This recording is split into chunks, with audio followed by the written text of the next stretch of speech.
단원입니다. 우리 교재 210쪽에 보시면 화폐와 금융제도 이렇게 되어 있죠. 화폐와 금융제도.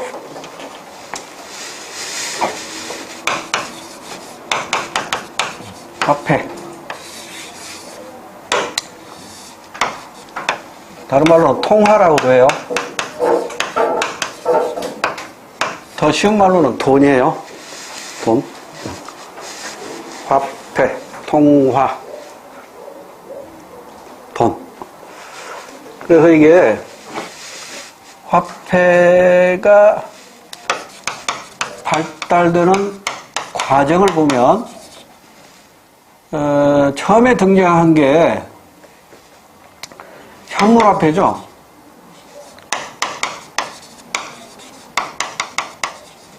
이를테면 가죽이라든가 배라든가 이런 것들이 화폐로 사용됐다고요. 그러니까 가죽을 가진 사람은 배가 필요해.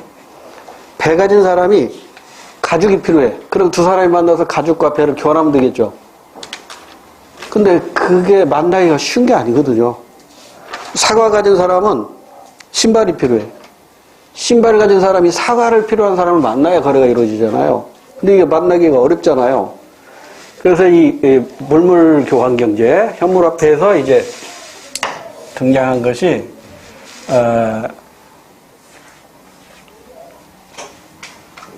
물물 교환으로부터 해야겠다. 물물 교환, 현물화폐에서 이제 등장한 것이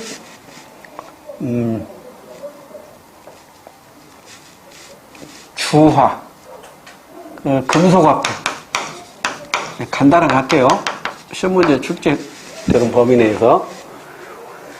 그래서 이제 이게 불편하다 보니까 가죽과 배 가진 사람이 서로 만나기가 불편하다 보니까 이제 금속을 녹여가지고 화폐로 사용을 해요. 그래서 이제 이 금속화폐가 통용되면서 등장한 법칙이 그 유명한 그레샴의 법칙이라는 거죠. 악화가 양화를 구축한다. 구축한다 이건 한자어인데요. 쉽게 표현하면 내쫓는다 이런 뜻이에요. 내쫓는다. 영국에서 실제 있었던 일이죠. 영국에서 이게 금으로 만든 화폐입니다. 100파운드예요. 금으로 만들었어요. 이거보다 크기가 이렇게 큰 역시 100파운드예요. 이거는 은으로 만들었어요.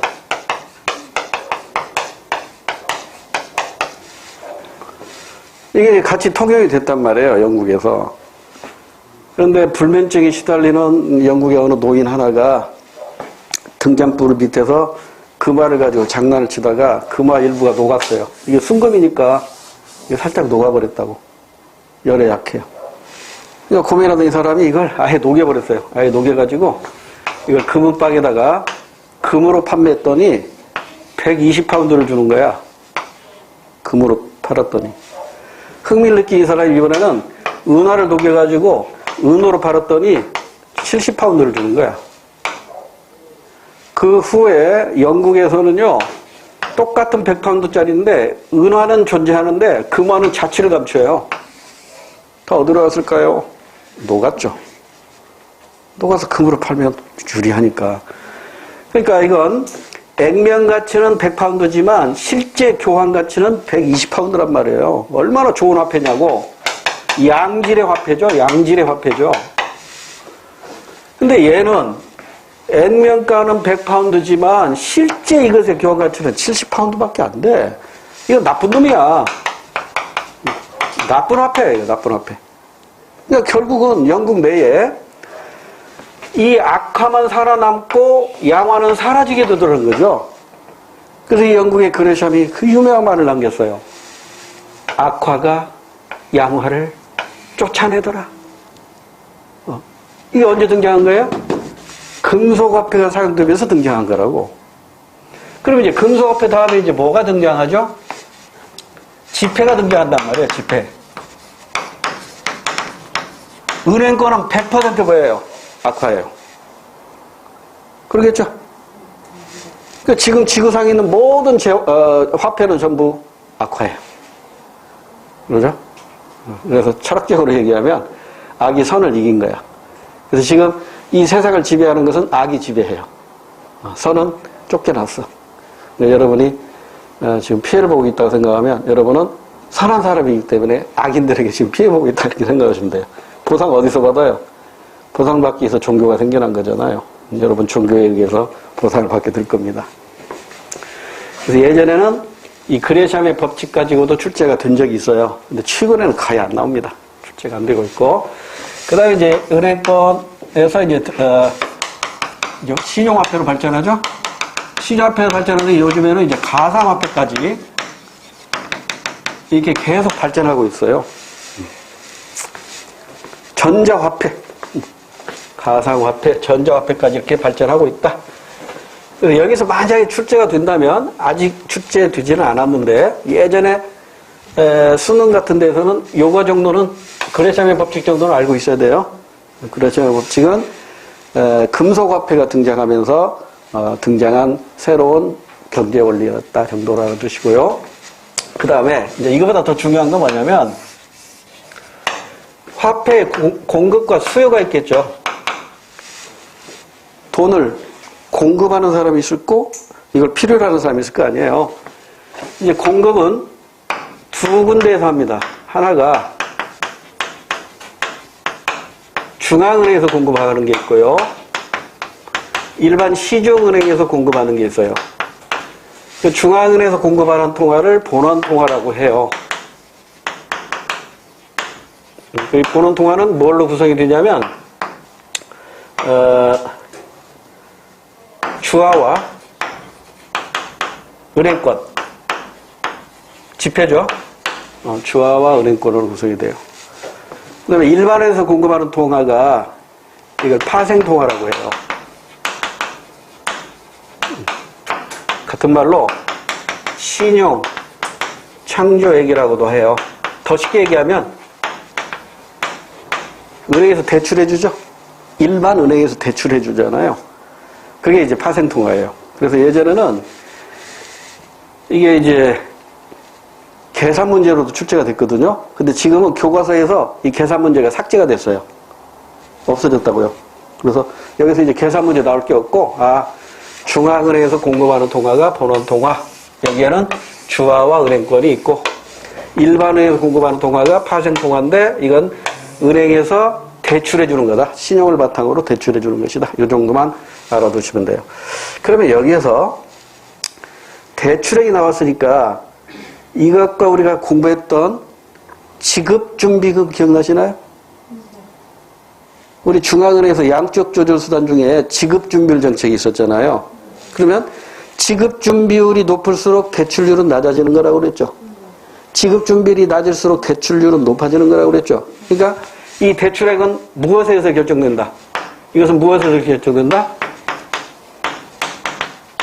지급준비율에 의해서 결정이 돼요. 근데 이 지급준비율은 누가 결정하죠? 중앙은행에서 결정합니다. 중앙은행에서 일반은행의 파생통화도 조절할 수 있도록 지휘 감독하는 것이다. 이렇게 생각하시면 돼요. 근데 여기 이렇게 궁금해서는 뭐 계산 문제가 안 나오니까 별로 출제 포인트가 예전만 맞지 못하고. 그 다음에 이제 필요로 하는 사람이 있겠죠. 이걸 케인즈는 이렇게 세 가지로 구분했어요. 왜 돈을 필요로 할까? 첫 번째, 물건을 사고 팔기 위해서. 거래적 동기. 그 다음에 만약의 사태에 대비하기 위해서. 예비적 동기. 그 다음에 투자 및 투기를 위해서. 우리 교과서에서는 이렇게 번역하고 있더라고요. 투기적 동기에 의해서 화폐의 수요가 발생합니다. 그러면 이 화폐 공급자와 화폐 수요자가 만나는 공간이 어딜까요?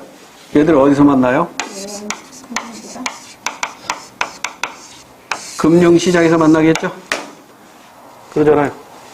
그 금융시장에서 화폐 공급자와 수요자가 만나는데 이게 이제 원칙적으로 중앙은행과 일반은행에서 공급하지만 이 공급된 돈이 시중으로 흘러나가면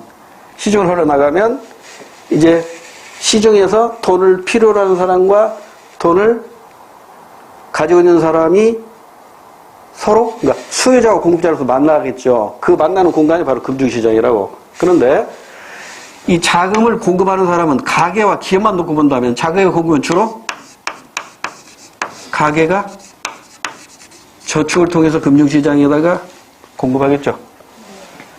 자금을 돈을 필요로 하는 사람은 주로 기업이 투자를 위해서 필요로 하겠죠. 그래서 가계의 저축이 기업의 투자로 이어지도록 중간 역할을 하는 게 바로 금융시장이라고요. 자, 그러면 금융시장에서는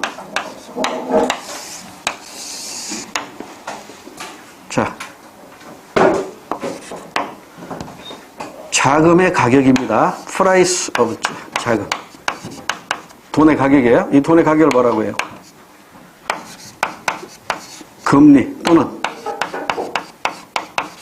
이자율. 그 다음에 자금의 수량입니다. 자금의 소요 곡선과 자금의 공급 곡선이 equal, 균형을 이루는 점에서 rate zero, 시장 금리 또는 균형 금리가 결정이 되고 자금의 수급량, 자금의 수요 공급량, 균형 공급량이 결정이 되겠죠. 그럼 자금 수요는 주로 기업이라고 했고 자금 공급은 주로 가계라고 했잖아요. 그럼 여기서 하나 예전에 출제됐던 것이니까 소개할게요. 이거 공부했었죠? 기억나요? 첫 시간에 공부했어요. 소득 함수. 소득 등식. 그러니까 yield, 소득은 소비하고 나머지는 저축하잖아요. 그리고 양변을 Y로 나눠주면 이제 소득분의 소비, 소비 성향. 소득분의 저축, 저축 성향. 더하면 1. Y분의 Y는 1이니까. 요 공식 유도했었잖아요. 그러면 이 저축이 가계가 저축한 것이 모두 기업의 투자로 갈 수도 있고 안 갈 수도 있죠. 그러죠? 그럼 가장 이상적인 건 뭐예요? 가계의 저축이 이 돈을 필요한 사람에게 모두 가는 게 가장 이상적이겠죠. 그러면 이렇게 등식을 써도 되겠네요. 같은 거잖아요. 소득은 소비하고 나머지는 투자한다 이런 뜻이잖아요. 그러면 이때의 투자는 어떤 의미가 있을까요? 이게 꽤 오래전에 공무원 임용시험에 출제됐던 거예요. 그럼 이때의 투자는 이렇게 되겠네요. 투자를 남겨놓고 얘만 이쪽으로 보내면 되겠죠. Y 마이너스 C입니다. 그러면 투자라는 개념이 소득 중에서 소비하고 남아있는 거예요. 이 소득을 GDP로 표현할 수도 있겠죠. 우리 국민이 GDP 만들어 놓은 것 중에 소비하고 남아있는 것이 투자라고요. 그래서 시험 문제 어떻게 나왔냐면 여기서 말하는 투자에는 기업의 부동산 투자나 증권 투자를 포함한다. OX. X라고. 이게 선제로 나왔다고. 다시. 투자는요, 만들어진 것, 소득 중에서 소비하고 남아있는 것이 투자이기 때문에 이때 투자를 우리는 뭐라고 표현하냐면 설비 투자라고 해요. 또는 재고 투자라고 해요. 이게 무슨 뜻이죠? 설비는 공장 건물을 지었고 기계 설비를 투자해놨어요. 남아있는 거죠. 그 다음에 창고에 물건이 소비 안 되고 남아있어요. 이것도 투자라니까. 그래서 여기에서 말하는 투자는 설비 투자나 재고 투자를 의미하는 것이지 조심해야 됩니다. 부동산 투자나 기업의 부동산 투자가 아닙니다. 기업의 증권 투자도 아니라는 것만 조심하면 돼요. 여기에 시험 문제 언급했던 거라 소개해드립니다. 자, 그러면 다시 이제 이쪽으로 와서 금융시장에서는 자금에 대한 수요자 기업이 있고요. 자금에 대한 공급자 가계가 있어요. 두 사람이 이제 금융시장에서 만나서 시장 금리, 균형 금리가 결정이 되고 이 금리에 따라서 이만큼 돈을 빌려주고 빌려 쓰게 됩니다. 그러면 수요가 늘어나면 당연히 금리는 오르겠죠. 자금의 수요가 줄어들면 금리는 하락하겠죠. 가계의 저축이 늘어나면 늘어날수록 이자율은 낮아지겠죠. 가계 저축이 줄어들면 줄어들수록 이자율은 높아지겠죠. 균형점이 어디로 가는가? 이것은 일반 재화의 가격 변동 원리나 똑같은 거예요. 그대로 응용하시면 됩니다. 그러면 이번에는 이 이자율에 대해서 조금 더 정리를 해야 돼요. 그래서 칠판이 좀 부족하니까 이걸 지우고 갈게요.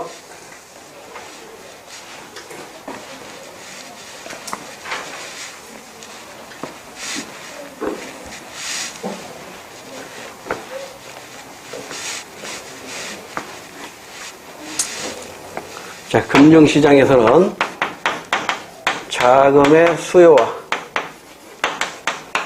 자금의 공급에 의해서 뭐가 결정돼요? 이자율, 즉 금리가 결정이 돼요. 그렇죠. 우리가 국민경제, 즉 거시경제 공부할 때, 미시경제 공부할 때는 탄력성 영순이었죠. 근데 거시경제학자들한테 물어보면 금리와 관련된 문제가 영순이라고 하거든요. 금리. 그러니까 환율과 금리, 이것도 시험 문제 출제 가능성이 높고, 또 이 금리 자체가 이 국민경제에 굉장히 큰 영향을 주거든요. 그럼 미국의 그 연방준비제도, 페드, 그래서 기준금리 지금 0%잖아요. 그러니까 우리나라 지금 기준금리가 0.5%잖아요. 그러니까 금리를 낮추고 있잖아요. 지금 모든 나라에서 금리를 낮춰. 심지어 유럽이나 일본은요, 마이너스 금리거든요. 그럼 이 마이너스 금리라는 게 왜 나올까? 자, 그러면 여기서 이제 금리도, 이자율도 명목 이자율과 실질 이자율을 따질 줄 알아야 돼요. 여기 출제 포인트 중에 하나인데, 그래서 공식으로 알아두세요. 실질 이자율은 명목적인 이자율에다가 이래서 빼기 물가 상승률을 털어내야 돼요. 자, 그럼 예를 들어 볼게요.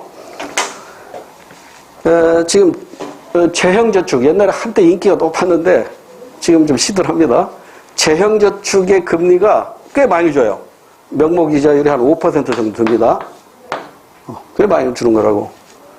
그럼 물가 상승률이 이를테면 소비자 물가 상승률이 3%라고 했다면 실질 이자율은 얼마예요? 2%. 2%겠죠? 실질 이자율은 2%예요. 그러면 지금 정기 적금 이자율이 2%가 채 못 됩니다. 많이 줘야 2% 줘요. 1년 정기예금. 이게 명목 이자율이 2%라고. 근데 물가 상승률이 3%라면 실질 이자율은 얼마가 되는 거예요? 마이너스 1%라고. 그러니까 마이너스 1%는 얘기는 은행에서 돈을 맡겨봤자 돈을 원금 찾았을 때 그 돈 가치가 훨씬 더 떨어졌다는 얘기예요. 인플레이션 때문이겠죠? 인플레이션 때문에. 그러면 여기서 이제 수능에서는 어떻게 출제했냐면 OX로 대답해 보세요. OX로. 실질 금리가 마이너스라면 은행에 예금할 필요가 없다. OX. X죠? 은행에 예금할 필요가 없다면 이걸 포기하는 거잖아요. 그러면 은행에 예금하지 않으면 실질 이자율은 어떻게 되는 거예요? 마이너스 폭이 더 커져버리는 거예요. 그러니까 명목 이자율이 0보다 크다면 무조건 은행에다 넣고 봐야 돼. 지금 현재 우리나라 명목 이자율 얼마야? 기준금리가 0.5%라고. 유럽 같은 데는요, 명목 이자율이 마이너스예요. 이게 뭐예요? 은행에다 돈 맡기면 보관료 내라는 거예요. 예전같이 이자 못 주겠다고 해요. 보관료 내라 이거예요. 이렇게 바뀌고 있다고요. 그래서 우리 시험에서는 실질 이자율하고 명목 이자율의 관계만 기억하고 계시면 돼요. 이 공식 활용하는 문제가 나옵니다. 다시 실질 이자율 이퀄 명목 이자율 마이너스 물가 상승률. 요거 공식으로 암기해 두시면 되는데 여기에서 하나 더. 자, 금리에서 하나 더. 이 금리가 달리로 계산하는 게 있고 복리로 계산하는 게 있어요. 이거 아직 계산 문제 안 나왔습니다. 우리 시험. 언제 나올지 몰라요. 나올 겁니다. 언젠가는 나온다고. 그래서 이제 달리로 계산할 때와 복리로 계산할 때 원리금 합계 공식을 하나 암기하셔야 돼요. 달리로 계산하면 SN은 A 곱하기 1 플러스 R에 1 플러스 R 곱하기 N. 복리의 경우 SN은 A 곱하기 1 플러스 R의 N승. 이게 무슨 말일까? 자, 지금부터 이건 아주 단순한 계산 문제로 출제될 수 있습니다. 수능에서는 실제 출제됐어요. 근데 우리 시험에서도 아주 단순하게 출제될 수 있으니까 보세요. 자, 여기에서 SN은 뭐냐면 원금하고 이자를 합친 겁니다. 그러니까 이자만 계산을 하면 원금을 빼면 돼요. 원리금 합계 이게 SN이고 A는 원금입니다. 그러니까 원리금 합계에서 원금을 빼면 이자가 나오겠죠. 그러죠? 그 다음에 R은 이자율입니다. 그 다음에 N은 예치 기간입니다. 연으로 표시하죠, 주로. 연이율. 연이율이니까 유량의 개념이에요, 저량의 개념이에요. 일정 기간이에요, 일정 시점이에요. 일정 기간이니까 유량이죠. 유량. 이런 게 선지에서 나온다니까요. 유량의 개념입니다. 그러니까 금리 자체가 유량이에요. 금리 자체는 연이율이니까 유량이라고. 자, 그러면 계산해 볼게요. 원금 100만 원 있어요. 금리가 연 10%예요. 기간은 2년으로 해봅시다. 그러면 달리와 복리 계산할 수 있겠죠?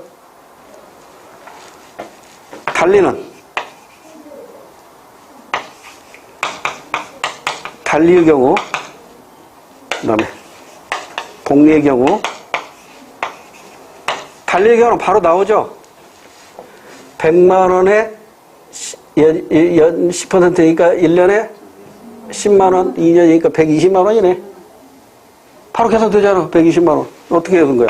100만 원 곱하기 1 플러스 0.1 곱하기 2 이렇게 되잖아요. 그럼 얘 곱하면 0.2고 1.2 100만 원에다 1.2 곱하니까 120만 원. 이건 암산으로 된다고. 암산으로. 근데 복리는 이게 암산으로 잘 안 돼. 그리고 복리에서는 시험 문제에서 3년도 줄 수 있고 5년도 줄 수 있어요. 근데 5년을 준다면은 이게 계산이 복잡해지니까 단서를 통해서 이걸 제시할 거예요. 자, 이를테면 100만 원 곱하기 1 플러스 0.1의 2제곱이라고. 2제곱. 그러니까 2년이니까 쉽잖아요. 그러니까 1.1 곱하기 1.1 하면 되잖아. 근데 이게 5면 1.1 곱하기 1.1 곱하기 5번 해야 된다고. 그러면 이제 시험 문제에서 단서에서 1.1의 5는 얼마다라고 제시해줘요. 그러니까 그건 걱정 안 해도 된다고. 그러니까 3승까지는 안 해줄 수도 있어. 3년 정도까지는 안 해줄 수 있어. 왜냐면 1.3 곱하기 1.1 곱하기 1.1 곱하기 1.1은 내가 스스로 한번 계산해라. 이렇게 출제할 수도 있다고요. 좀 친절한 착한 출제에 들어가면 이건 얼마야? 이게 주기도 해요.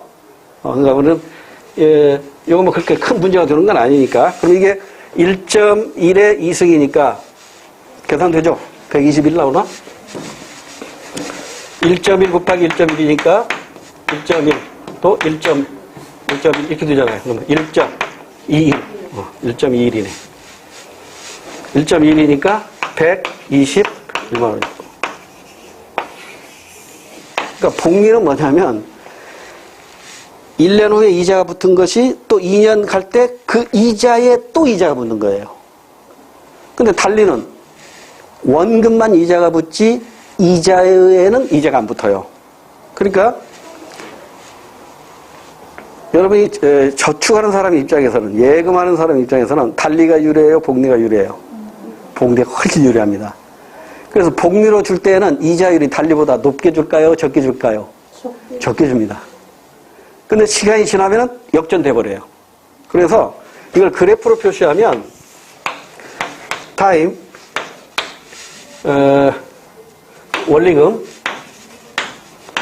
원리금이 달리일 때는 이렇게 간다고요. 달리일 때. 근데 복리일 때 이율이 같다면, 금리가 같다면 복리일 때는 이렇게 가요. 처음에는 비슷한 것 같은데 이렇게 가요. 그러니까 시간이 흐름에 따라서 달리보다 복리가 훨씬 유리해요. 그래서 금융기관에서는 복리로 줄 때에는 달리보다 이자를 좀 적게 해서 줘요. 그럼 이렇게 출발하겠죠. 이렇게 출발하겠지. 나중에는 결국 이렇게 넘어가 버린다고. 이해됐죠? 그렇게 이해하시고, 일단 달리와 복리를 볼 때 달리는 원금에만 이자가 붙는 것이고, 복리는 원금에도 이자가 붙고 이자에도 이자가 붙어요. 그래서 요게 계산 문제가 나올 때가 됐습니다. 아직 우리 임용시험 출제가 안 됐다고. 자, 그 다음에 하나 더.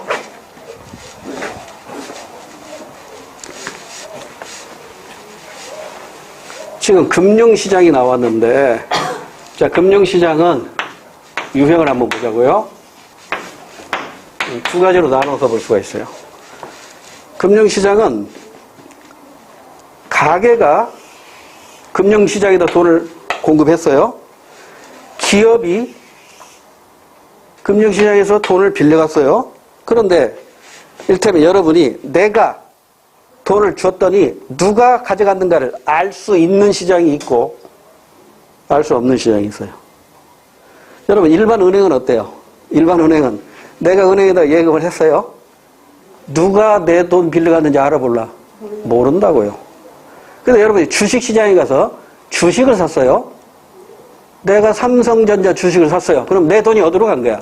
삼성전자로 간 거라고. 그러면 내 돈의 수요자가 삼성전자였고 삼성전자가 내 돈을 빌려간 것을 확인하잖아요. 이렇게 자금의 수요자와 자금의 공급자를 확인할 수 있는 시장이 있고 확인할 수 없는 시장이 있는데, 확인할 수 있는 시장을 우리가 뭐라고 부르냐면 직접금융시장이라고 하고요. 확인할 수 없는 시장을, 내 돈이 누구한테 갔는지 몰라, 하여튼 누구한테 갔을 거야, 이런 시장을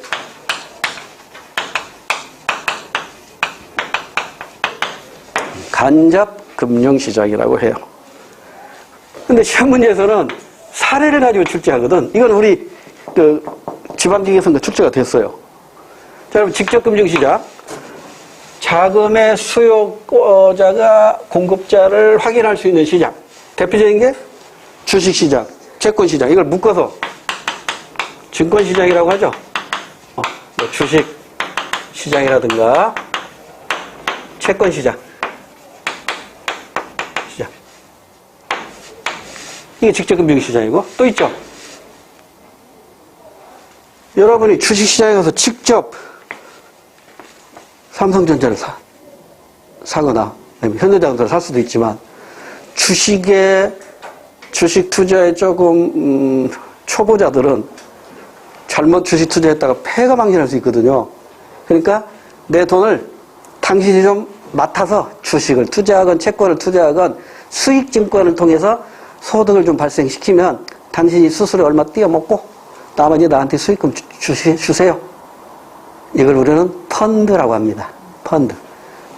투자 신탁회사에 펀드 형태로 투자할 수도 있어요.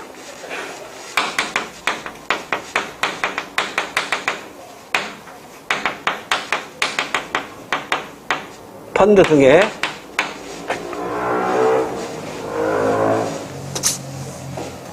펀드 매니저를 통해서 그럼 이제 펀드 매니저가 당신이 나한테 맡겨진 그 투자금으로 중국 무슨 은행에 주식을 샀습니다. 이렇게 얘기해 줍니다. 아니면 베트남에 어떤 주식을 샀습니다. 아니면 미국 국채를 샀습니다. 이렇게 알려주잖아요. 그러니까 이건 이제 직접 투자라고 본 다음에 이건 이제 간접 투자죠. 그렇지만 내 돈이 누구에게 갔는지 알 수 있단 말이에요. 이런 시장을 직접 금융시장이라고 해요. 그러니까 직접 금융시장 몇 개 안 되죠.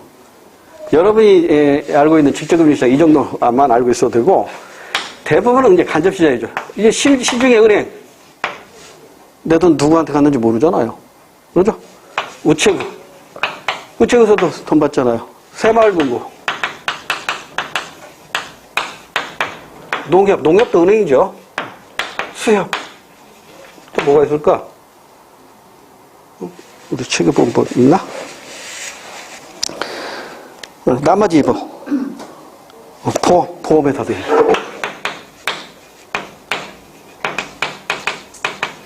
이것들은 전부 간접 금융시장입니다. 그래서 이거 구분할 줄 알아야 돼요. 직접 금융시장하고 간접 금융시장. 하여튼 틀리면 안 되니까. 5문제 나왔으니까 하나 툭 나왔다. 이런 거 틀리면 치명적이잖아요. 자, 이 정도 하면 이제 금융시장을 정리를 했고요. 그 다음에 이제 아까 화폐 중에 요즘에는 별로 시험 문제가 안 나오던데 예전에 많이 나왔던 것 중에 하나는 이런 건 뭐 점수 주는 문제인데요. 화폐에 기능이 있어요.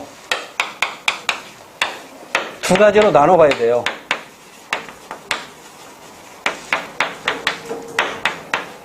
본질적 기능은 두 가지입니다. 이 두 가지밖에 없어요. 얘 두 가지만 본질적 기능이고 나머지는 모두 파생적 기능이에요. 그러니까 파생적 기능은 많아요. 자, 본질적 기능 첫 번째가는 교환 매개수단이죠. 교환 매개수단. 두 번째는 가치 척도입니다.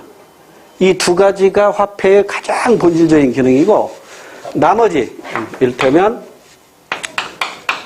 지불 수단으로서라든가 가치 저장이라든가 자본으로서 기능이라든가 또는 이제 기축통화라면 세계화폐로서 기능, 기축통화. 세계화폐로서 기능. 우리나라 또는 세계화폐는 아니에요. 달러 같은 경우가 세계화폐로서의 기능을 하게 되는 것이죠. 그런데 여기에서 시험 문제 이렇게 내니까 많이 틀리더라고요. 다음 화폐의 기능 중 한 나라 국민 경제에 가장 큰 영향을 주는 화폐의 기능은? 이게 시험 문제 나온 적이 있어요. 잘 생각해 보세요. 화폐의 기능이 본질적 기능도 있고 파생적 기능 여러 가지가 있잖아요. 이 중에서 한 나라 국민 경제에 가장 큰 영향을 주는 화폐 기능이 뭐냐 이거예요. 우리나라 경제에서 어떤 화폐 기능이 가장 큰 영향을 주냐 이거죠. 1번 순서 들어갈게요. 교환수단. 2번 가치척도. 3번 지불수단. 4번 가치저장. 여기까지만 해볼게요. 정답. 가치저장이죠. 가치저장 뭘 의미해요? 저축이잖아요. 저축. 저축은 어디로 이어져요? 투자로 이어지잖아요. 투자. 그래서 예전에는 한번 드러나 보세요. 저축이 투자를 초과할 수 있겠죠. 저축을 많이 했는데 투자를 안 해, 기업들이. 그럼 이때 저축은 무슨 저축이 들은 거예요? 의미 없는 저축이에요. 의미 없는 저축. 그러면 반대로 투자할 건 많은데 저축이 모자라요. 그럼 어떻게 해야 돼요? 의체 도입의 원인이에요. 투자할 건 많은데 국내에서 국민들이 저축을 안 하네? 그러면 외국 해외 저축을 끌어와야지. 다시. 여러분 지금 해외 저축이라는 말 들었네요. 해외 저축 이퀄 의체입니다.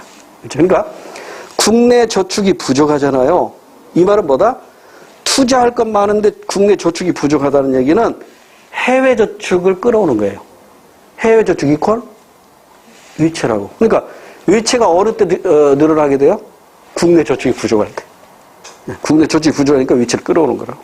그래서 투자를 하는 것이죠. 이것도 예전에는 많이 출제가 됐었는데 지금은 거의 안 나오고 있어요. 언제 나올지는 모르지만 하여튼 들어두는 게 좋겠죠. 다시 저축에도 두 가지가 있네요. 국내 저축이 있고 해외 저축이 있네요. 그러니까 투자 미천으로 저축이 필요한데 국내 저축이 부족하면 어쩔 수 없이 해외 저축을 끌어올 수밖에 없다. 이때 해외 저축 이퀄 의체, 즉 차관이다. 이렇게 이해하시면 돼요. 차관을 들여올 때는 달러 위화로 들여오잖아요. 그래서 이때 이제 또 환율 문제가 겹치는 거예요. 환율이 오를 때와 내릴 때 의체를 상환할 때 그 부담이 늘어나느냐 줄어드느냐 이런 것도 이제 시험 문제에 언급되고 있던 것들이니까 됐죠? 이 정도 기초를 바탕으로 우리 교재 가지고 복습 한번 해보자고요. 210페이지입니다. 210쪽에 화폐와 금융. 금융은 자금 융통의 약자죠. 자금을 빌리고 빌려주는 자금 융통제도. 자, 화폐의 의미와 기능, 이거 아까 얘기했어요. 의미는 읽어보시고, 화폐의 기능은 둘로 쪼개라고 그랬어요. 본질적 기능과 파생적 기능으로 나눠집니다. 근데 거기에서 지금 본질적 기능 두 가지가 교환 배계, 또 하나가 가치 척도예요. 그 다음에 가치 저장은 이건 파생적 기능이면서 한 나라 국민 경제에 가장 큰 영향을 주는 기능이기도 하다. 이 밖에 지불 수단도 있잖아요. 이를테면 세금을 낸다거나 등록금을 낸다거나 이런 것들은 지불 수단으로서의 기능이죠.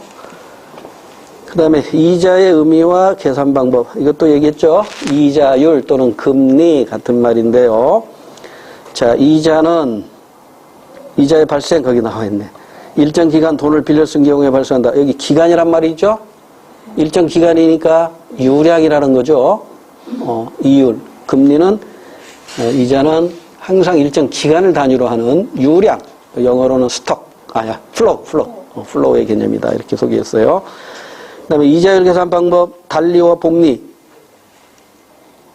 잘 기억해 주세요. 이건 단순하게 계산 문제로 출제해 둘 겁니다. 그 다음에 명목이자율과 실질이자율. 이것도 공식으로 암기하라고 그랬죠. 실질이자율 이퀄 명목이자율 마이너스 물가상승률이에요. 그러니까 인플레이션이 발생하면 명목이자율보다 인플레이션율이 높다면 실질이자율은 마이너스가 될 수 있어요. 그럼 실질이자율이 마이너스라면 은행에 예금하면 손해다 이렇게 생각하면 큰일 난다고 그랬어요. 그렇더라도 명목이자율이 0보다 크다면 은행에다 예치를 해야 됩니다. 그 다음에 오른쪽 페이지는 제가 말씀드렸던 내용을 다시 소개하고 있으니까 참고하시기 바라고요. 그 다음에 제일 밑에 금리의 다양한 종류 있죠? 중앙은행이 일반 금융기관에 적용하는 이자율이 기준금리입니다. 지금 현재 우리나라 기준금리는 0.5%입니다. 거의 0%나 다름이 없죠. 그런 다음에 이제 금융기관과 금융기관 간에 하루 적용되는 금리가 있어요. 이를테면 충청은행이 청주은행한테 야, 나 급한데 돈 하루만 빌려줘. 이걸 우리는 콜금리라고 합니다. 금융기관 간의 하루금리. 이걸 콜금리라고 하고요. 그 다음에 이제 금융기관이 일반인에게 또는 일반 기업에게 대출을 해주죠. 이때 대출금리가 있고 예금금리가 있죠. 그 차이가 은행의 수익입니다. 예대 마진이라고 표현하죠. 예금이자율과 대출이자율. 예금이자율은 싸죠. 대출 이자율은 비싸죠. 그 차이 가지고 은행은 조 단위의 수익을 얻습니다. 가만히 앉아서 돈 장사해가지고 돈 버는 거죠. 그래서 돈이 돈을 번다는 말이 바로 은행권을 얘기하는 것이죠. 넘어가 볼게요. 금융제도와 금융기관 있네요. 금융, 자금을 융통하는 제도, 돈을 빌려 주거나 빌려 쓰는 행위. 자, 그래서 금융의 의미 읽어보시면 되고, 금융거래의 기능, 이것도 읽어보시면 되고, 그 다음에 금융거래와 실물거래. 자, 금융거래는 돈이 움직이는 거고, 실물거래는 현물이 움직이는 거죠, 현물. 그래서 우리 경제 첫 번째 시간에 경제 주체 공부할 때 경제 주체 간의 돈의 흐름과 실물의 흐름, 즉 화폐의 흐름과 실물의 흐름이 서로 반대로 움직였잖아요. 이걸 우리는 경제순환이다. 경제순환이라고 표현했었죠. 자, 금융거래 위험성 한번 볼까요? 차입자, 돈을 빌린 사람이죠. 차입자의 상환 약속을 전제로 자금이 이전되는데 채무 불이행의 위험성이 존재합니다. 돈을 안 갚아요. 그리고 계약 위반이죠. 그럼 여기에 대해서 이제 우리 민법 시간에 공부하죠. 뭐가 발생해요? 손해배상 청구권이 발생합니다. 민사상 손해배상 청구권. 이것은 이제 우리 민법 시간에 우리 법과정치 공부할 때 다시 소개하기로 하고요. 실물거래의 위험성 보세요. 재화 또는 서비스와 돈을 직접 거래하는 건데요. 위험성이 낮죠. 화폐 가는 곳에 실물이 오니까. 그러니까 돈과 돈으로만 거래한다면 채무 불이행의 문제가 발생하지만 실물 거래에서는 생산물이 움직일 때 또는 생산 요소가 움직일 때 반대 방향으로 화폐가 움직이잖아요. 돈 안 주면 물건 안 주잖아요. 물건 줄 때 돈 받잖아요. 그래서 위험성이 적다는 얘기 별로 어려운 내용이 아니고요. 자, 금융시장에서 출제 포인트는 직접 금융시장과 간접 금융시장의 차이와 그 다음에 그 사례를 알고 있는가. 이게 출제 포인트입니다. 자, 복습하는 의미로 자, 간접 금융시장이 먼저 나왔네요. 의미. 자금의 공급자와 자금 수요자 사이에 은행, 보험회사 등의 금융기관이 중개되어 거래가 이루어지는 금융시장이에요. 그래서 예금자가 기업의 성격과 수익, 위험 요소에 관계없이 금융기관에서 안정적으로 이자만 받게 두는 게 바로 간접 금융시장입니다. 직접 금융시장은 특징만 볼게요. 예금자, 즉 투자자가 금융거래에서 발생할 수 있는 모든 위험을 직접 부담하는 거예요. 그 사례를 기억하라고 그랬죠. 주식시장, 채권시장, 펀드시장, 투자신탁회사 이런 것들이 직접 금융시장입니다. 오른쪽에 그림으로 나타났네요. 자, 간접 금융시장, 은행, 보험회사, 우체국, 수협, 농협, 새마을금고 등등. 그래서 안정성으로 인해서 수익률은 낮지만 그 다음에 수익률이 낮으면서 높은 금융 비용을 부담할 수 있다. 근데 직접 금융시장은 위험성이 높고 높은 수익률이지만 자금에 대한 비용 부담은 준다. 그 다음에 나머지는 별로 설명할 게 없고 한 장을 넘기면 다양한 금융기관, 아까 얘기한 걸로 이 금융기관은 둘로 쪼개서 이해하세요. 직접 금융하고 간접 금융기관 또는 금융시장으로 쪼개서 이해하시면 됩니다. 오른쪽 페이지 참고하시면 되고요. 그래프도 제가 설명드렸던 겁니다. 금리, 이자율 변동. 넘어갈게요. 문제 꼭 풀어보시고 잠깐 쉬었다가 이제 금융생활과 신용. 여기도 출제될 만한 게 한두 개 있어요. 잠깐 쉬었다가 소개하고 하십시다. 218쪽. 금융생활. 우리나라 교육과정에서 가장 미약한 부분이 금융에 관한 교육이라고 합니다. 미국에서는 어린 아이 시절, 그러니까 초등학교 때부터 이 금융에 대한 교육이 있는데, 우리나라는 이 금융이 이제 중학교 때, 요즘 초등학교 때 들어왔는지 모르겠는데, 중학교 교재에는 나오더라고요. 아이들한테 주식시장에서 주식이 어떻게 거래되는가 이런 것도 좀 가르치고, 그다음에 금리가 어떻게 결정이 되고, 이 금리가 우리 주머니 사정에 어떤 영향을 주는가 이런 것들도 좀 가르쳐야 하거든요. 그래서 요즘은 조금 지각 있는 부모님들은 애들에게 주식 투자 방법을 가르칩니다. 그래서 돈 10,000원, 20,000원 줄 테니까 주식 한번 사봐라. 주식의 액면가는 5,000원부터 시작하잖아요. 근데 5,000원보다 싼 것도 있거든, 주식이. 직접 부딪혀 보는 것이죠. 근데 저는 금융교육을 그렇게 배우지 못해가지고, 아직도 저는 주식 투자에 대해서 굉장히 부정적인 사람 중에 하나입니다. 그리고 노벨 경제학상을 탄 사람들 중에 주식 투자에 성공한 사람이 하나도 없어요. 본전치기 한 사람 하나 있어요. 케인즈. 케인즈는 잃지는 않았어요. 노벨 경제학상 탔다고 해가지고, 주식 투자에서 다 돈 버는 건 아니거든요.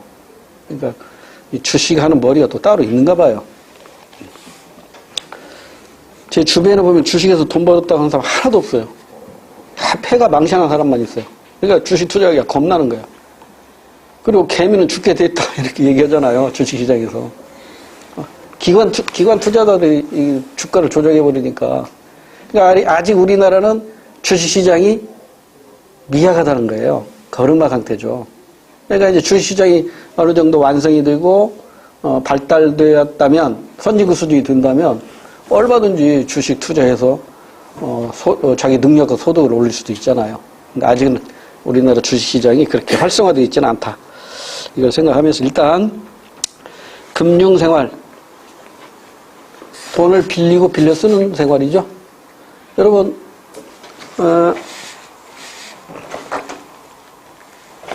사업을 할 때, 어떤 사업을 한다고 가정합시다. 사업을 할 때 자기 자본만 가지고 하는 사람은 돈이 많은 사람이겠죠. 근데 대부분 자기 자본에다가 타인 자본을 끌어다가 사업을 합니다. 그래서 이 사업 미천이 되는 사업 자금, 전체 사업 자금, 이걸 우리는 에셋이라고 불러요. 자산이라고 불러요. 그리고 자기 자본을 여기서 자기만 빼본 것이죠. 자본이라고 불러요. 그 다음에 타인 자본을 뭐라고 불러요? 부채라고 불러요. 그러니까 결국 여러분의 자산 속에는 뭐도 포함되어 있다. 내 것뿐만 아니라 다른 사람 것도 포함된 것이 나의 자산이라고요. 그러니까 이것도 능력이 있어야 얻는 거예요. 능력이 있어야 얻는 거라고요. 여러분 은행에 가서 돈 좀 빌려주세요. 서류 뽕딱 가지고 오세요. 이렇게 합니까? 아니면 돈 좀 빌려주세요. 아, 제가 찾아가겠습니다. 이렇게 합니까? 네, 의사나 변호사들은요, 은행에다 전화 한 통 합니다. 나 돈이 필요한데, 얼마나 필요하죠? 한 10억 필요해? 알았습니다. 서로 해가지고 가겠습니다. 은행 직원이 와요. 그리고 금리는 굉장히 낮아요. 왜? 그만큼 시장이 높기 때문에. 근데 여러분이 대출을 받으려면 서류 이만큼 해오세요. 아니야, 서류 심사해가지고 거기서 탈락되고 그러잖아요. 이게 바로 자본주의 사회의 희비가 엇갈리는 것이죠. 그러니까 자본이 왕이야. 자본이 왕. 그래서 일단 여러분 부채를 부정적으로만 보지 마세요. 이 부채를 얻을 수 있을 만큼 얻어서 내 자산을 더 키워나가면 되는 거예요. 자, 그래서 일단 금융생활에서는 이 세 가지가 움직이는 것이 바로 금융생활이에요. 세 가지의 흐름, 이게 금융생활입니다. 자, 그럼 거기 제일 먼저 수입과 이제 지출에 관한 내용인데, 수입은 가계 수입을 말하는 거죠. 여러분 가정의 가계 수입. 그래서 소득, 경상소득, 비경상소득, 뭐 기타 수입. 구분만 할 줄 알면 돼요. 이게 이제 법마다 다 다른데 우리 교과서대로만 암기하세요. 자, 경상소득이 7개가 있는데 우리 책에는 4개만 나왔어요. 4개만. 그러니까 4개만 알아라 이거예요. 근로소득, 사업소득, 재산소득, 이전소득. 이 중에 여러분은 어느 소득이 가장 많은가 한번 생각해 보세요. 그 다음에 비경상소득. 이건 일정하지 않게 일시적으로 발생한 소득입니다. 어떤 게 있죠? 퇴직금. 그 다음에 또 뭐가 있을까요? 뭐, 로또 복권 당첨금. 이런 것들은 이제 비경상소득이죠. 그다음에 기타 수입, 자산 변동으로 말미암은 수입, 부채 증가로 말미암은 수입. 부채가 늘어나도 자산은 늘어나는 거잖아요. 부채가 늘어났다. 자산이 늘어난 거예요. 내 자산이 늘어난 거죠. 그 다음에 수입에 영향을 주는 것들, 별로 이거 설명할 필요가 없죠. 교육, 경력, 직업 선택. 할 말은 많은데 더 얘기해봤자 우리 시험 과목과는 직접 관계 없으니까 이 정도 하고요. 지출 항목에 가계 지출을요, 소비 지출과 비소비 지출로 나눠야 되는데 비소비 지출이 많을수록 이거 바람직하지 않은 것이다 정도만 알아두세요. 그럼 비소비 지출은 어떤 것들이 있을까요? 가장 대표적인 게 뭐예요? 세금. 예, 조세, 세금, 국민연금, 뭐죠? 건강보험료, 과태료 이런 것들. 소비함으로써 만족을 얻어야 되는데 만족이 없는 소비란 말이에요. 그게 비소비 지출입니다. 그런 것들 기억해 두시면 되고, 그 다음에 기타 지출 해가지고 저축도 지출이죠. 소비를 제외한 나머지 지출이 바로 저축 지출이니까. 그다음에 부동산 구입에 대한 지출, 대출 상환에 대한 지출 등도 있다. 그 다음에 오른쪽 가계소득 사례, 이거 여러분 직접 확인해 보시면 되고요. 제일 밑에 엔겔계수와 엔겔법칙이 있는데, 이게 예전에는 말이에요, 계산 문제로 출제가 된 적이 있어요. 그래서 만에 하나 계산 문제로 출제된다면 조심할 거 하나만 말씀드릴게요. 최근에 지금 거의 출제가 안 되고 있어요. 출제가 안 되고 있기 때문에 소홀히 했다가 계산 문제 간단하지만 계산 문제 딱 출제하면 공식을 이용해서 풀어야 돼요. 영국의 엔겔이라는 사람이 엔겔 계수라는 걸 만들었어요. 그리고 엔겔 법칙이라는 것이 만들어져요. 그러니까 총소득 중에서 음식물비가 차지하는 건데, 이때 음식물비는 주식비하고 부식비만 포함됩니다. 이 비율이라고. 그리고 보세요. 여러분, 어느 집이나, 제 선배 중에 공무원 하는 선배 있는데, 그 선배가 항상 술만 마시면 하는 얘기가 있어요. 야, 이거이도 하루 3끼 먹고, 나도 하루 3끼 먹어. 술만 취하면 우리 선배가 하는 말이에요. 그게 무슨 얘기냐? 먹는 건 큰 차이 없다는 거예요. 그러면, 자, 공무원인 우리 선배가 먹는 음식물비나 이건희가 먹는 음식물비는 큰 차이 없단 말이에요. 그러면 이건희하고 그 공무원인 선배의 차이는 뭐예요? 여기에서 차이가 나거든. 그러잖아요. 그러면 이건희는 이게 분모가 엄청 크다고. 그러니까 엔겔계수는 작을 수밖에 없죠. 근데 그 공무원인 우리 선배는 이건희에 비하면 이 소득이 엄청 작아요. 근데 이거는 거의 고정적이잖아요. 음식물비는 거의 고정적이잖아요. 그러니까 엔겔계수는 높을 수밖에 없는 것이죠. 그러니까 결국은 뭐냐? 총소득에 의해서 엔겔계수가 결정되는 거예요. 왜? 이건 거의 고정적이니까. 그러면 소득이 높으면 높을수록 엔겔계수는 어떻다? 소득이 높으면 높을수록 엔겔계수는 작아지는 거예요. 그래서 엔겔 법칙이 나와요. 엔겔 법칙이 뭐냐? 엔겔계수가 낮을수록 삶의 질이 높다. 오케이? 엔겔계수는 낮을수록 삶의 질이 높은 거예요. 그게 엔겔 법칙이에요. 그런데 이제 시험 문제에서 가장 가능성, 다음은 어느 가계부의 일부다. 가계부 해놓고 수입, 지출 해가지고 항목 쭉 나와요. 여기 우리 책에 있는데 수입, 가계, 지출 항목 있듯이 이게 쭉 나온다고. 그럼 이제 다양한 항목이 있겠지. 뭐 수입으로 뭐 있겠죠. 그래서 이제 총 수입이 100이에요. 그 다음에 이제 지출 해가지고 100이에요. 똑같아야겠지. 수입, 지출하기 똑같아야겠지. 차이가 났다면 여기서 저축이 있겠지. 그러죠? 그러니까 수입 중에서 소비 지출하고 나머지가 이제 저축이잖아요. 그럼 저축을 30만큼 했다고 해봐. 그럼 여기는 이제 또 소비 지출과 비소비 지출이 있겠죠. 그러잖아요. 그래서 여기 이제 이를테면 쌀, 그 다음에 음료수, 반찬,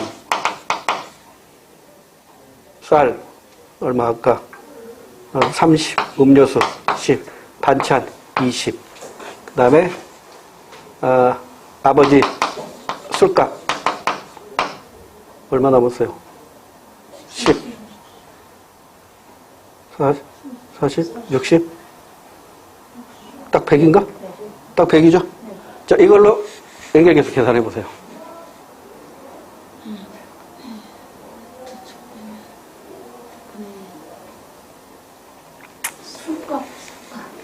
여기서 여러분 오해를 하니까 여기 총소득에서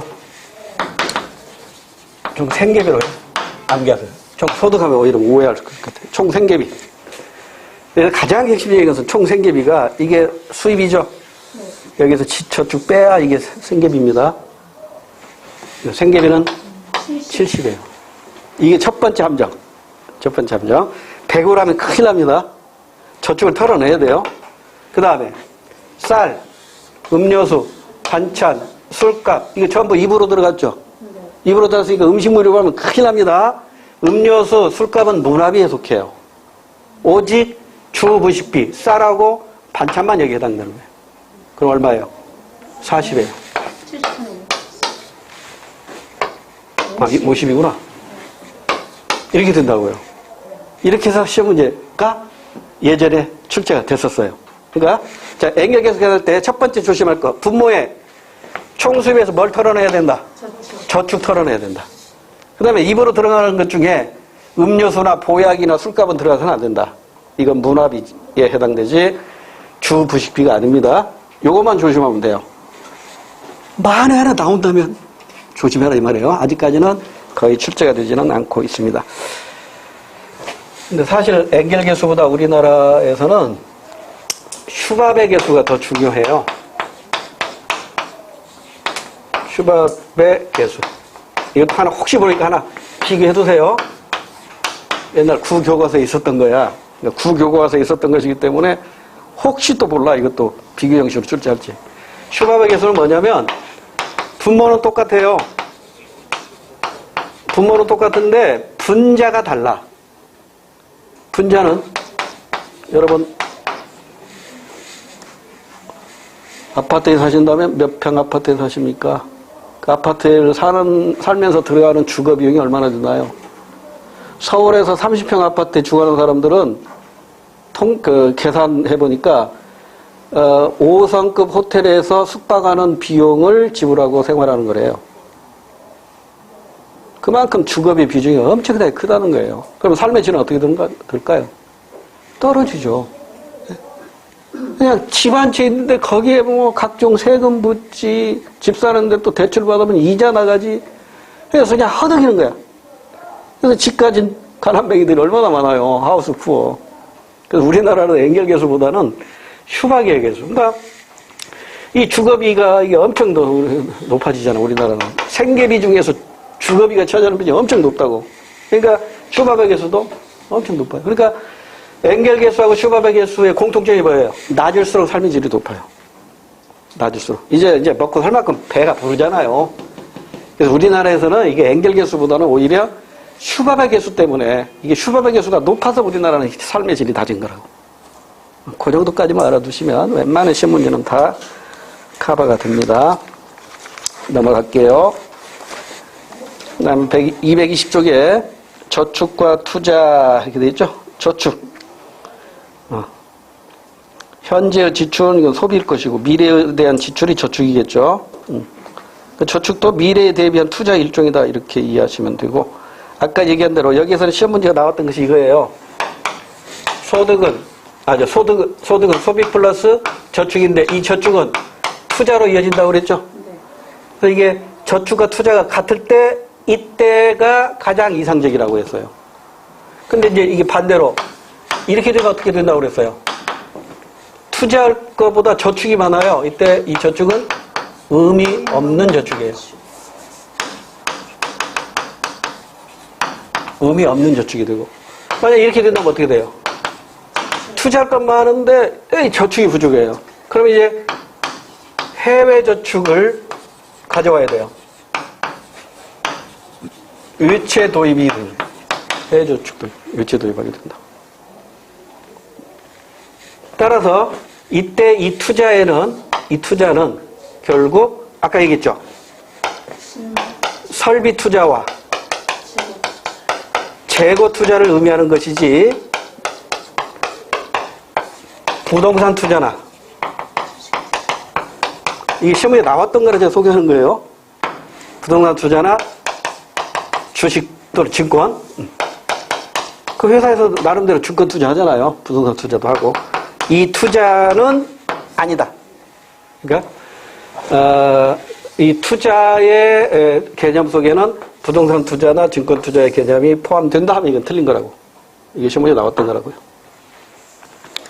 저축과 투자는 이 정도로 이해하시면 되고, 그다음에 가계소득과 지출에서 처분 가능 소득, 디스파서블 인컴이라고 하는데 이걸 DI라고 표현하는데, 그러니까 쉽게 얘기하면 이거죠.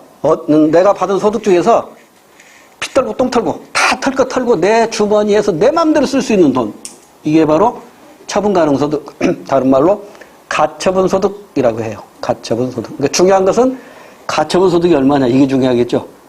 그래, 소득은 많은데 실상 내 주머니에서 쓸 수 있는 돈이 별로 없다면 이건 아무 의미가 없잖아요.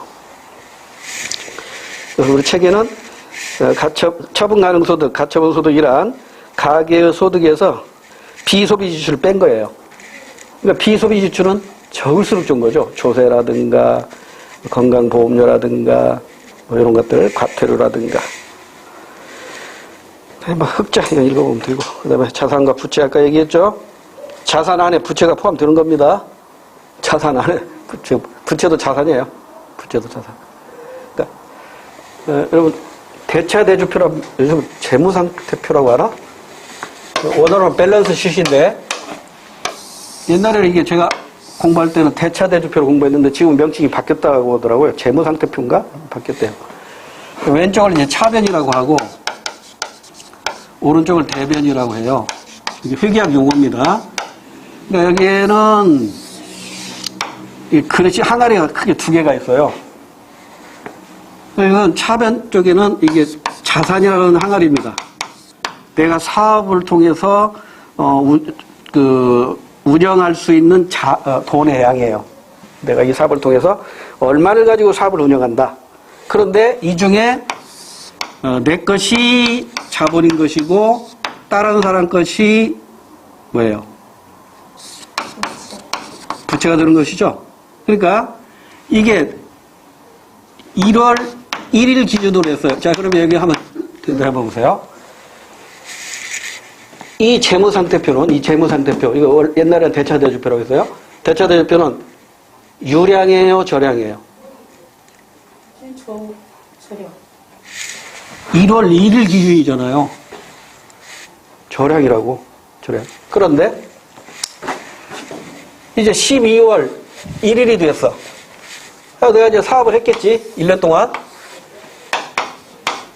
12월 31일 기준으로 해보니까 이렇게 됐어. 자산, 자본, 부채. 이를테면 여기 100, 50, 50 했어요. 근데 100, 10, 50, 30 올라? 안 맞잖아. 그럼 이게 일치를 시켜줘야 되잖아. 여기 110이니까 여기도 110이 돼야겠죠. 그럼 얼마 차이가 나요? 80이고 110이니까 30이지? 그럼 이게 30이 뭐냐고. 30이 바로 내가 번 돈이야. 그러면 이렇게 될 수도 있겠네. 70이고 이게 80이잖아요. 그럼 여기 왜 10이 되네? 이게 단기, 이게 손실이 된다고. 이걸 볼 줄 알아야 여러분 주식 투자합니다.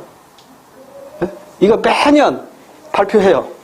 이제 곧 내년 초쯤 되면 12월 30일 현재 현대자동차, 삼성전자 자산 해가지고 얼마, 자본 얼마, 부채가 단기 순이익이 나올 거예요. 여기 단기 순이익.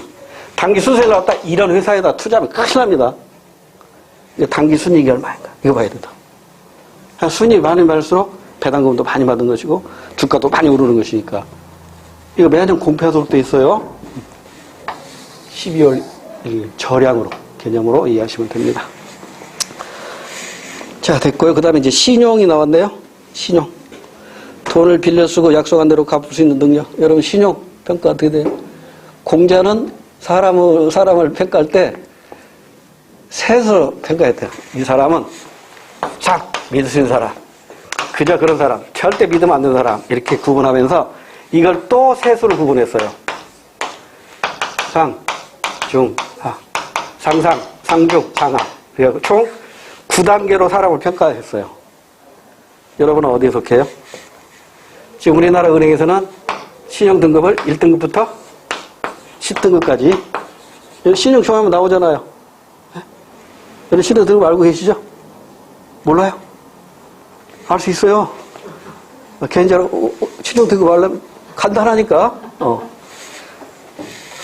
신용 등급은 이거 금방 확인돼요. 금방 확인되니까. 이 신용 등급에 따라서 이자율이 다르잖아요. 근데 제가 얼마 전에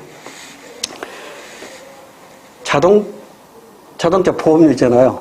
자동차 보험을 이제 이제 만기가 돼서 보험을 계약했는데 우리 집사람이 사고를 여러 번 냈다고 했잖아요.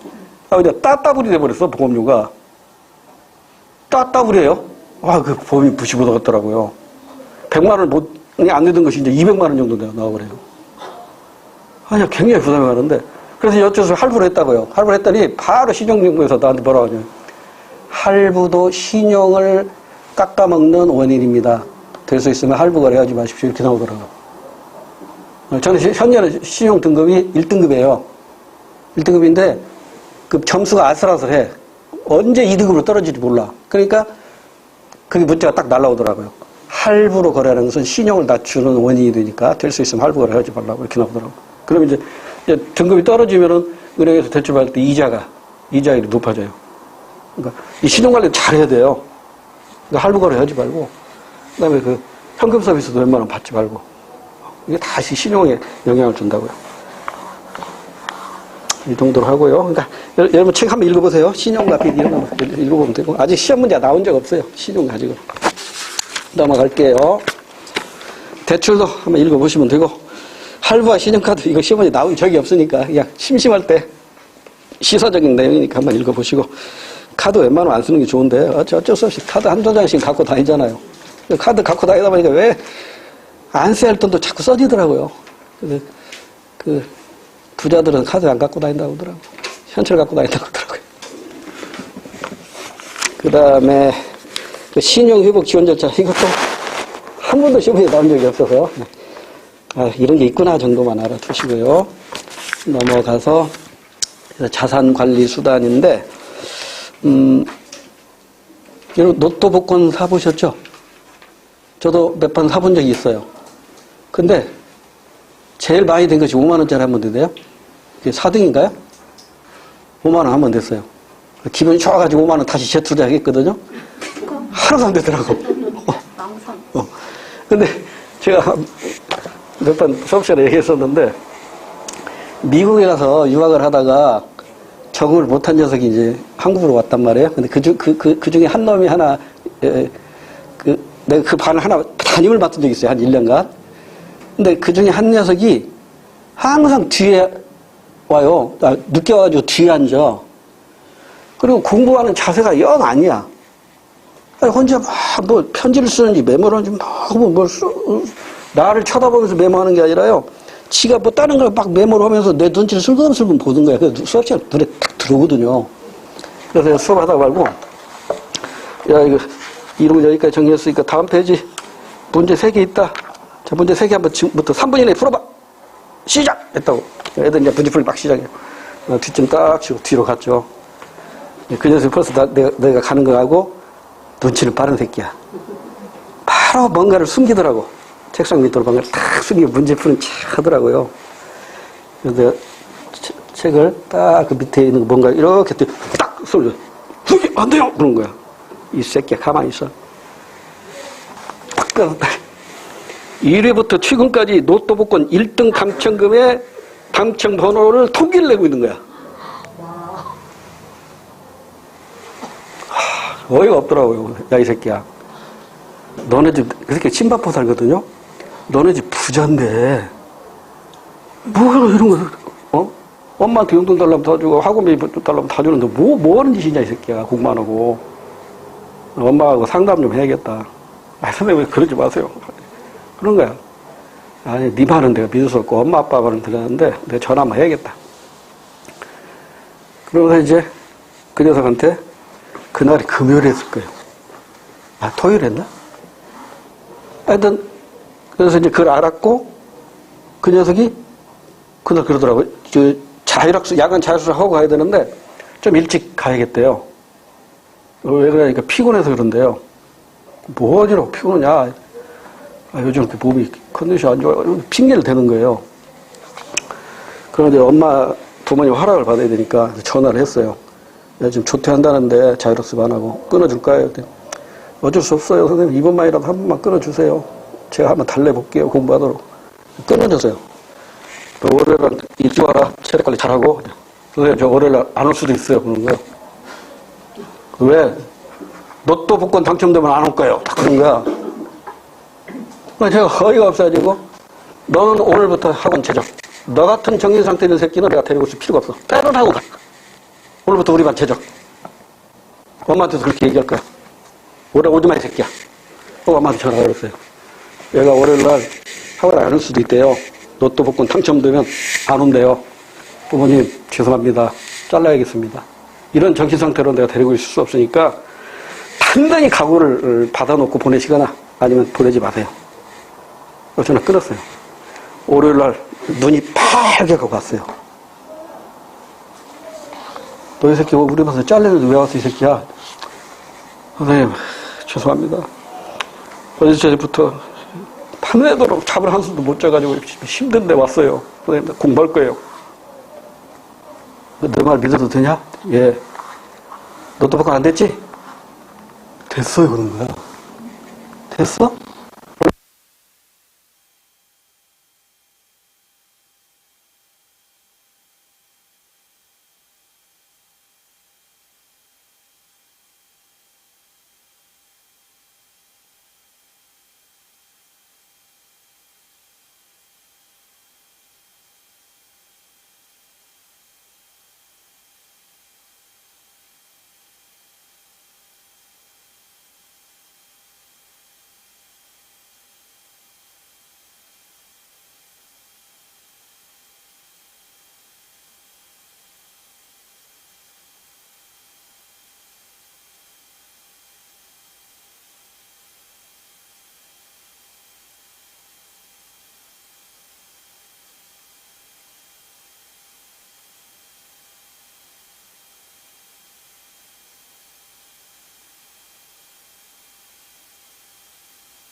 행복을 그나마 유지할 수 있었던 사람은 사회에 환원한 사람들 있죠. 복지재단에 환원한 사람들은 그나마 자기가 누리고 있었던 행복을 그대로 누렸는데 나머지는 12분의 1의 행복으로 끝났대요. 그리고 비참한 삶으로 마약에 중독되거나 술에 중독돼가지고 노후가 아주 더 거지 같은 삶을 살게 됐대요. 1년은 12달이죠. 그중에 한 달만 돈으로 행복을 살 수 있었대요. 친구가 돈 빌려달라면 빌려줘서 기분이 좋았고, 집도 좋은 집 사서 기분 좋았고, 차도 좋은 차 사니까 기분 좋았고, 매일같이 파티를 하면서 돈을 푹푹 쓰니까 기분 좋았는데 한 달 지나니까 이제는 공허함이 찾아오더래요. 그래서 돈을 써도 그렇게 큰 만족이 생기질 않더래요. 그래서 불행해지는 것이죠. 그 얘기를 제가 전화로 그 학부모한테 얘기했어요. 그리고 그 다음에 다음 주에 다시 전화를 했죠. 전화한 게 아니라 걔한테 물어봤어요. 야, 엄마 그 돈 어떻게 해결했더냐? 이렇게 물어봤어요. 엄마가 다니는 교회에요. 건축원금으로 전액냈대요. 잘했다. 그래서 잘했다. 근데 그 전에 우리 학급비를 쓰기 반절반 주세요 하고 싶었는데 차마 그 말은 못 하겠더라고요. 다행이잖아요. 그 교회 헌금으로 냈으니까. 그래서 그나마 행복을 유지할 수 있는 것이죠. 제가 이 말을 꺼낸 이유는 제가 로또 복권 하면서 느낀 것이 안 되는구나. 괜히 여기서 희망 갖지 말고 일찍 포기하자. 그런데 주변에서 이런 얘기를 하는 사람이 있었어요. 네가 만약에 로또 복권 당첨되는 그 순간 너는 다른 얻을 수 있는 행복을 다 잊어버릴걸? 그게 나한테는 더 크게 가슴에 못이 박히더라고요. 내가 로또 복권에 당첨되면 이 당첨되지 않음으로써 얻을 수 있는 행복을 다 내가 잊어버린대요. 로또 복권 포기했습니다. 여러분 사고 싶은 거 사보세요. 우리 아들놈이 사더라고요. 우리 아들놈이 로또 복권을 사요. 야, 너는 사지 말아라. 너 되지도 않은 새끼야. 그리고 너 된다 하면은 너는 네가 얻을 수 있는 다른 행복을 다 잊어버린다. 사지 마, 이 새끼야. 그랬다고. 아빠, 내 친구 엄마가 1등 당첨돼가지고 서초동 설해마을에다가 아파트 2채 사고 상가 하나 사가지고 지금 돈 잘 벌고 있어. 나도 그렇게 될 수 있잖아. 할 말이 없더라고요. 지금 사는지 안 사는지 안 물어봤습니다. 안 사길 바라고 있는데. 주변에 그런 사람이 있으면 괜히 허풍이 들어가더라고요. 자, 제가 왜 이 얘기를 꺼냈냐면, 자, 로또 복권 당첨돼가지고 제일 많이 당첨한 사람이 경찰관 출신으로 알고 있는데 400억? 400 몇 억이었죠? 400 몇 억인가? 네.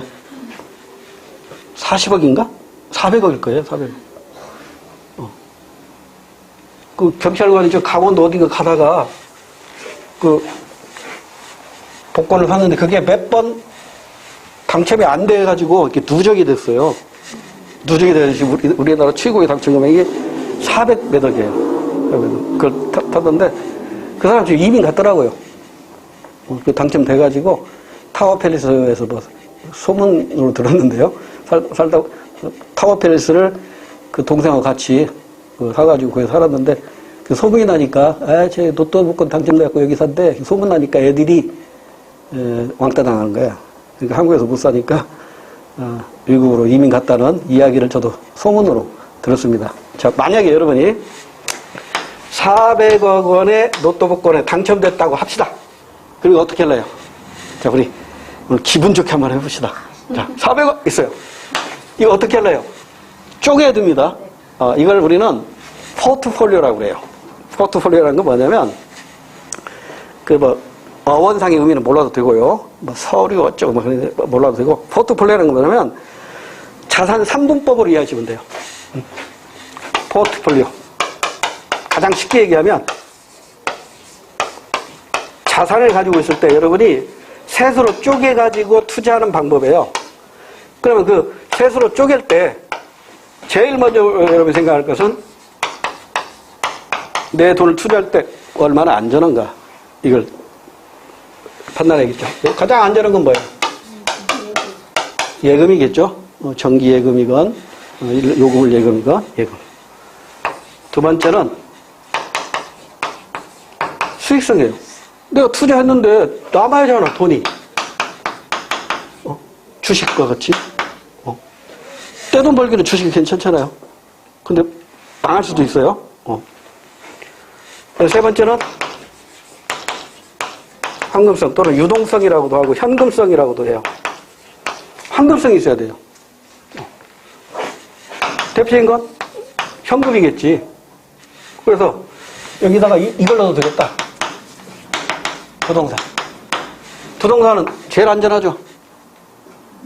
도둑놈이 못 가져가잖아요. 근데 황금성이 약하죠. 부동산은. 그 다음에 주식은 수익성은 높은데 안전성이 또 떨어지죠. 현금은 황금성 높은데 수익성이 떨어진다고. 그러니까 각자 특징이 있다고요. 그래서 이렇게 재산을 3등분 해야 돼요. 여기 한 130억, 133억, 133억, 대충 133억. 이렇게 투자하는 게 가장 안전하다는 거예요.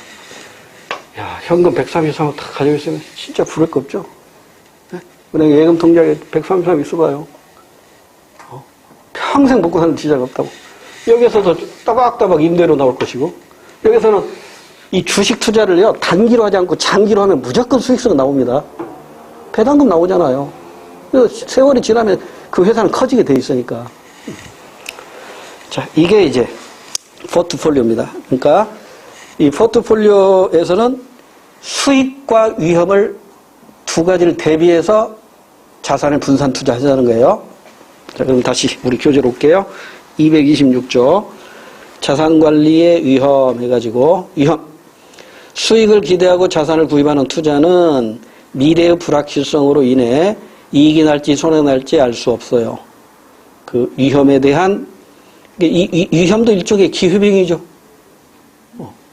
포트폴리오, 투자 위험을 줄이기 위해 다양한 대상에서 다양한 대상에 투자하여 운영하는 것. 이게 바로 자산 삼부법으로 이해하시면 됩니다. 그래서 레버리지를 활용한 투자. 이 레버리지라는 게 뭐예요? 레버리지. 지렛대라는 거죠. 지렛대. 돌멩이, 커다란 돌멩이를 그냥 힘으로 들려면 안 되잖아요. 그러니까 거기다가 낙대 하나 꽂아놓고 지렛대 원리로 이렇게 들잖아요. 그래서 여러분 침팬지들이 개미 잡아먹을 때 영리하잖아요. 침팬지가. 걔들이 지렛대를 활용할 줄 알아요. 그리고 돌멩이 밑에다가 지렛대 놓고 발로 딱 밟아요. 그리고 나서 개미 잡아먹잖아요. 그러니까 우리가 내 돈이 50밖에 없어. 근데 사업을 하는데 100이 들어가. 그럼 50을 빌려야 할 거 아니에요. 그게 부채라고요, 부채. 그 부채를 지렛대로 활용하는 거라고. 그러니까 이걸 레버리지 효과라고 그래요. 레버리지 효과. 그러니까 레버리지 이퀄 부채 이렇게 생각하시면 돼요. 근데 이 부채에 대해서는 기회비용으로 이자가 나가죠. 이자보다 수익이 많아야겠죠. 그 수익이 부채의 이자를 감당하지 못한다면 그건 레버리지가 아니죠. 역레버리지겠죠. 역레버리지. 그래서 이 레버리지 효과, 부채를 이용해서 자산을 늘리는 효과, 이걸 레버리지 효과라고 하죠. 그 위험성의 위험은 한번 읽어보면 돼요. 별로 어려운 거 없습니다. 채무 불이행 위험, 시장 가격 변동에 따른 위험, 주식, 채권, 외환 등. 유동성, 부동산은 위험, 현금화하기 어렵잖아요. 그러니까 부동산 부자들 많지만 현금 부자보다는 가난하죠. 그러니까 부동산 거지란 말 하잖아요. 우리 학원 강사 중에 제가 알고 있는 강사 한 분은 돈을 버는 대로 부인한테 꼬박꼬박 갖다 줘요. 저는 부부 별산제를, 우리 민법상 부부 별산제를 확실히 믿기 때문에 마누라 소득은 마누라 소득이고 내 소득은 내 소득. 따로따로 재산 관리 하거든요. 지금도 마찬가지고요. 근데 내가 알고 있는 그 강사는, 부인한테 모두 다 뺏겨요. 모두 자기 용돈 탔으면 가면서. 그러니까 욕 많이 먹어요. 돈만 많으면 많이 벌면 돈 쓸 줄 모른다. 근데 그 돈 가지고 방배동에 빌라를 한 채 산 거야. 방배동에 빌라, 아파트, 그 다음에 저기 서초동에 창구부지, 그 다음에 제주도의 임야, 또 무안의 임야, 엄청나게 조금씩 산 것이 그렇게 된 거야. 요즘은 코파치고 있더라고요.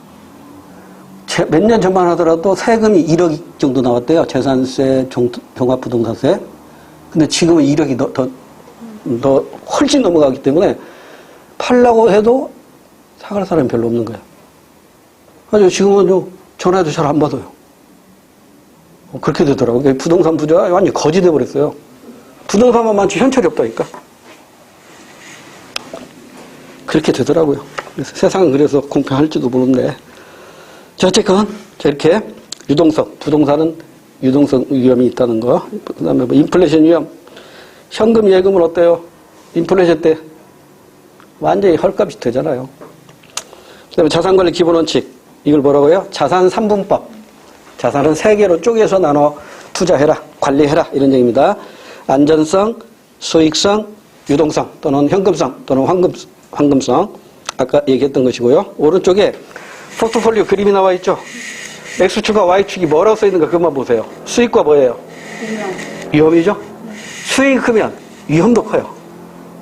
수익이 작으면 당연히 위험도 작겠죠? 그래서 사람마다 다 취향이 달라요. 어떤 사람은 위험? 그래 나 감당할 거야. 대신에 많이 벌 거야. 이렇게 배짱적으로 투자하는 사람도 있고요. 또는 좀 소심해가지고 조금만 먹고 조금만 쌀래 막 이런 식의. 그래서 A, B, C가 있죠. A가 뭐예요? 저수익, 저위험 자산. 대표적인 게 채권하고 정기예금인데 지금 정기예금이요 최고 2% 정도밖에 안 돼요. 2%가 안 됩니다. 그러니까 이를테면 1억 맡기면 얼마다? 1억 맡기면 1년에 200만 원 나온다고요. 이게 지금 최대가 그래요. 지금 2% 주는데 거의 없어요. 1.5% 뭐 1.2% 이렇게 준다고. 그러니까 연 200만 원이니까 이거 12로 나눠봐요.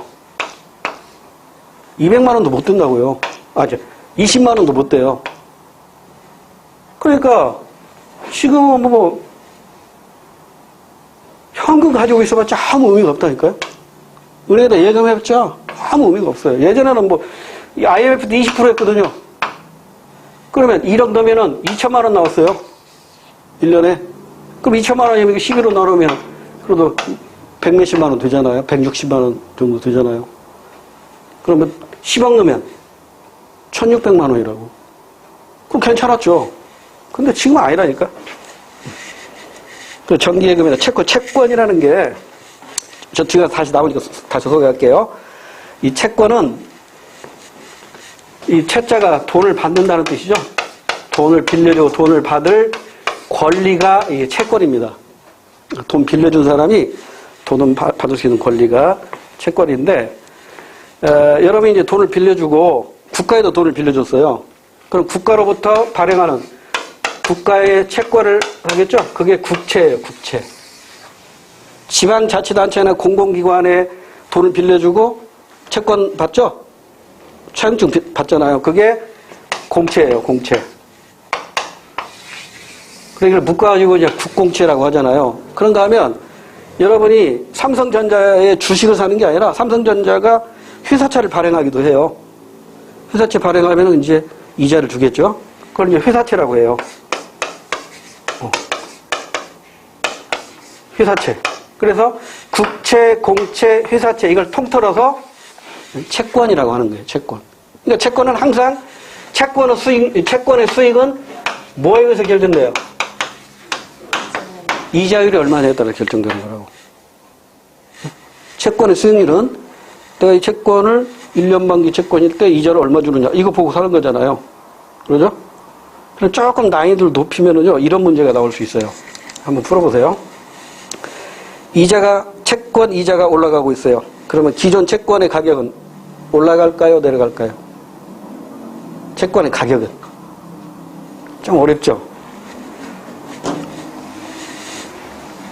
이거 가지고 어떤 공부한 좀 열심히 하는 학생이 질문을 하더라고요.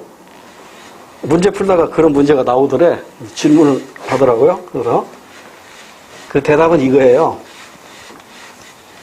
좀 난이도가 높은 문제입니다. 난이도 높지만 한번 해보세요.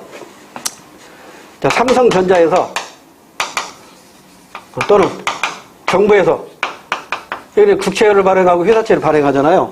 그 회사채 가지고 회사채 그래가지고 이를테면 여기 100만 원인데 이자가 5%라고 해봐요. 많이 주는 거잖아요. 그죠? 그런데 그 다음에 발행하는 회사채야. 회사채인데 이자율이 4%. 그럼 이 회사채가 비쌀까요? 이 회사채가 비쌀까요? 이건 이자를 5% 주는데 이건 이자 4% 주잖아요. 그럼 이자를 하락했죠? 이자를 하락했어요. 그러면 이 회사채는 비싸져요, 싸져요? 싸져야지. 이자율이 낮아졌잖아요. 이자율 낮아졌죠? 그러니까 이걸 사야지 왜 이걸 사? 이걸 사면 5% 이자 받는데 이걸 사면 4% 이자 받잖아요. 그럼 회사채 가격은 어떻게 되는 거예요? 이 회사채 가격은 어떨까요? 이 회사채 가격은 오른다고. 그러니까 시험 문제는 어떻게 되냐면 회사채 이자율이 낮아지면 회사채 가격은 어떻게 되는가? 이걸 묻는 거라고, 이걸. 이걸 묻는 게 아니라. 자, 이자율이 낮아지면, 이자율이 낮아지면 회사채 가격은 높아지는 거예요. 이자율이 낮아지면 회사채 가격은 높아지는 거예요. 헷갈리지 마세요. 좀 헷갈리지? 그러니까 여기에 이 말이 생략돼서 그래. 종전에 발행한 회사채 가격이야. 자, 다시 회사채를 오늘도 발행하고 내일도 발행하고 모레도 발행하고 회사채를 계속 발행하잖아요.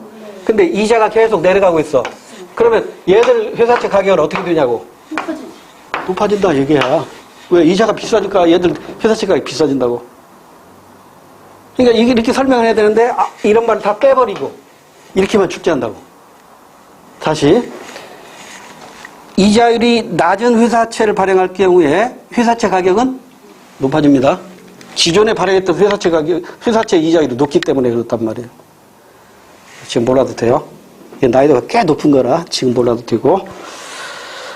자, 그 다음에 포트폴리오 다시 보세요. 그 그림 227페이지 그림 A 했죠.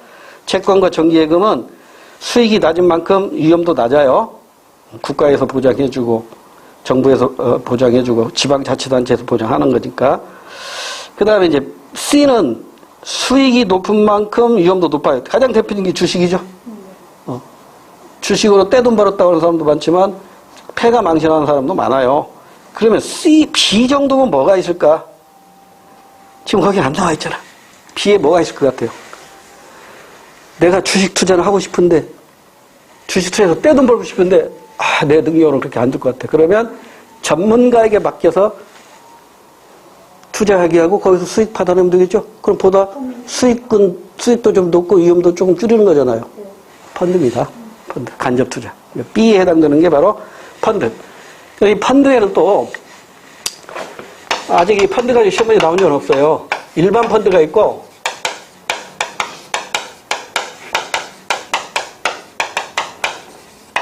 뮤추얼 펀드가 있어요. 이거 뭐냐면 이것까지 시험 문제 아직 안 나와서 제가 뭐라고 장담은 못 하겠는데 개념 정도만 알고 갑시다. 이 펀드가 이런 게 있구나 정도로만. 이를테면 일반 펀드는 이를테면 미래 에셋 투자 증권이 있죠. 여기에서 수익 증권으로 구입을 해요. 그럼 이걸 펀드 매니저가 이걸 자산 운영을 해가지고 거기서 수익금을 배분하는 거예요. 그러니까 이를테면 대표적인 사례가 미래에셋 투자증권에 가서 수익증권으로서의 펀드, 수익증권으로 구입을 해요. 그러니까 수익증권을 구매하는 게 이제 펀드를 구입한다 이렇게 생각하면 돼요. 그럼 이거 관리를 누가 해줘요? 펀드 매니저가 해주는 거예요. 그래서 수익금이 날아가는 거란 말이에요. 근데 이 뮤추얼이라는 것은 투자자를 모집해요. 그래서 이들이 회사를 만들어요. 근데 회사가 페이퍼 컴퍼니, 그러니까 장부상 회사를 만들어요. 누가? 이 뮤추얼 펀드 회사에서 장부상 회사를 만들어가지고 이 회사의 주주가 되는 거예요. 주주. 누가?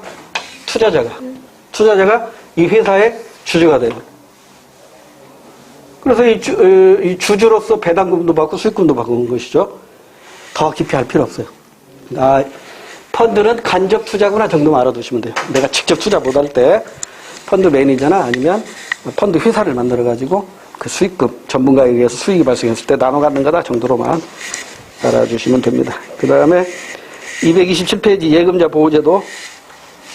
예금과 이자를 합쳐서 얼마까지 보호장되죠? 5천만 원. 별로 쉽니다. 나온 적이 없어서. 그 다음에 예금, 증권. 여기는 좀 중요해요. 기출문제도 있기 때문에 잠깐만 쉬었다가 다양한 금융상품, 특히 증권은 잘 기억하셔야 돼요. 잠깐만 쉬었다 할게요.